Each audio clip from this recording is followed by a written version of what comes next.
Hey guys, welcome to Don't Argue. Hope you guys are well.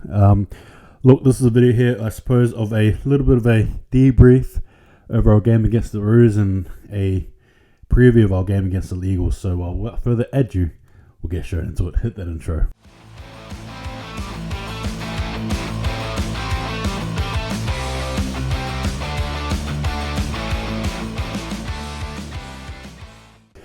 Ladies and gentlemen, here we go. Right, it's the Western Derby. It's a clash here where I think a lot of us look forward to in anticipation. Obviously, being that the Eagles are our crosstown rivals, and I personally hate them with all my guts. But I look and say that before I get into it, look, the game against the Roos, it was diabolical.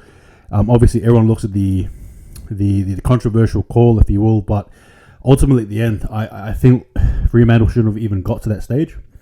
We shouldn't have even got to that stage where we were relying on sound effect, I suppose, to put it plainly.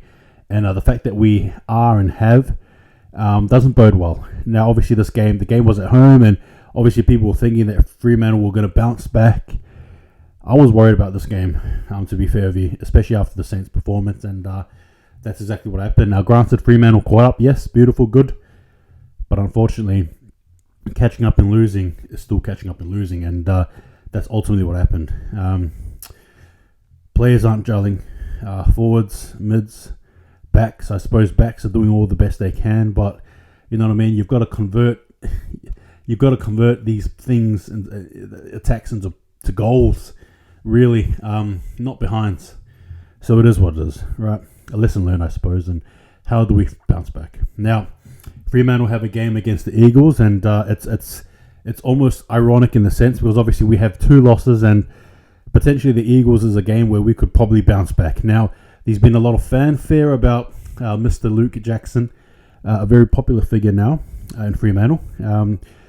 Basically, I suppose the media in WA and I suppose the AFL as a whole have been holding him under a microscope and I suppose analysing him, and rightfully so. Look, let's not take anything away from that.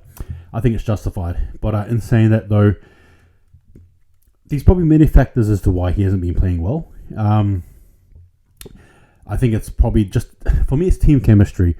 Obviously, it's off. It's off. You can tell it's off. I could tell it was off when we had our game against Crows, where after we had a goal, things looked a little bit pear-shaped. But it's just a trial, so I wouldn't read too much into that, as I always say. But you get my point. Sarong, Hayden Young, players have come out and defended him, which is fine. Now, this is not to this is not about pointing the blame at him, not at all. This is just about directing it and I suppose telling you guys what's been happening.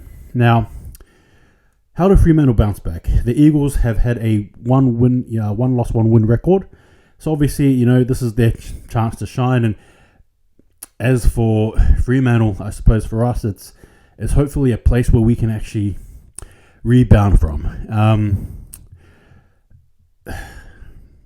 It's really hard to describe here, I suppose. I want to say it in simple words here, so I think I will. If there was ever a time for us to bounce back, it's now. It's against the Eagles. If there was ever a time for us to showcase what we can do, our worth, it is now against the Eagles, right? Simple as that. Fremantle as a whole, Nat 5 could be playing, could be not. Hopefully he plays. But point is, it's a mess, and I'm glad I'm not the coach because I really am losing. How do I say this? Words escape me, basically, as to how we can win this. I mean, obviously the blueprint is there, midfield, right, forwards, so on and so forth, and I suppose playing that, right, from your mids to your forwards, Luke Jackson, Nat Fife, Frederick, and co. But again, trying to execute is a whole different thing, and I suppose that's where the issue really lays for Fremantle is the execution. We can get forward 50s fine, but we just can't convert them. In saying that as well, I just want to bring up another subject as well. Liam Henry, I understand he's been a controversial player. He has been young, Liam Henry, amongst us Freo fans. And as you guys know, historically, I haven't been one to really be a fan of his. However, I need to give credit where credit is due. He's been performing well, sensationally, and he's been definitely one of our better players, really. Now, the question is, how does he perform when things go well? That's what I'm going to be seeing. But in saying that, I'm not a fan of the fans looking at him and blaming him. However, I've been saying that we all have our opinions, and that's okay. I'm not going to discredit your opinion, just because it might not go against what I think. So there's always that as well. Now, in saying that, I thought I'd just leave that. But yes, pardon me. It's all about Fremantle, the forwards. It's about the boys working in unison. Again, you can see what they're trying to do, right? But it's just not pulling off. So again, hopefully pulling that off. Again, we need our backs to be good. We need your Hayden Youngs, your Chapmans, and so on. Hopefully, you might even see the likes of Johnson playing. You might see your Erasmus playing. But the point is, we need to see a bit more heart from the forwards. We need to see a bit more grit, more determination. All right, we need to see a little bit of more roughness and toughness from our midfields as well. I feel like a lot of the battles we've lost is because we haven't been physical enough. We haven't been meeting if we can meet the opposition, we have the talent to continue. But we haven't been aggressive, and when you're not aggressive, I think you probably basically lose the battle, in my opinion. In saying that, however, as well, just to add, we need to get our kicks in. We need to get our goals. We need to get our marks as well. I feel like I'm rambling on it just about basic footy, but I suppose that's probably being the key element for Fremantle is just the lackluster performances due to just not cementing the basics. And I suppose I'll finish up for that. So I guess the preview against the Eagles is going to be a tough, beautiful game over, obviously at home. It's going to be a purple crowd, which you'd love to see. In saying that, though, it all means nothing if we don't win. It really doesn't. And I'm not here to bounce around, just be like, oh, well, there's always next time. No, don't.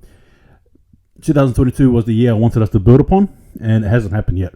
So I'm hoping that Fremantle can win against the Eagles, and then obviously the Crows and the Suns, because guess why? I'm literally going to be at those games. So those two games live. And I live 3 hours away from Adelaide, and literally those 2 consecutive weekends, I'm going to be going to Adelaide and back, and then Adelaide again and back, obviously, to watch them play. So, yeah. Anyway, that's it.